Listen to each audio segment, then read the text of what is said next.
Ayan mga idol, magandang umaga na. Napupuyat tayo sa kakahintay dito.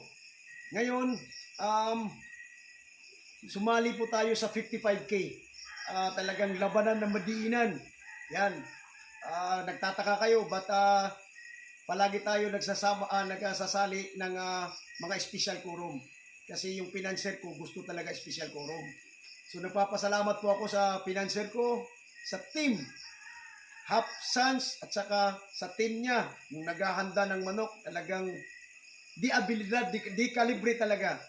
So yung score natin, kahit runner up lang tayo, 5 stags, 4 points po tayo, 55,000 ang pot money nito mga idol ha. 55,000 ang pot money.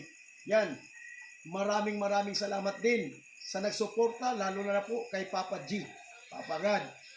Maraming salamat po talaga sa inyo, sa suporta, yung nagpre-pray sa atin. Yan, Surigao noon, 55,000 pot money, runner up, sulok yung champion, sulok. Nasisilat po tayo, sana, dalawa na sana kami nagcha-champion, no? Silat, yung pang-apat, pero okay lang. Okay? Yan, ang gamit ko na manok, 2 Slim Benoits, isang Possum Cross, Toto 6, at saka, alam nyo na, first fight ko, yung high caliber grade, na lock in na jugod. So, yan. Okay? Score po natin. 55,000 ang pot money, special quorum. Yan. 4 points. Thank you. God bless.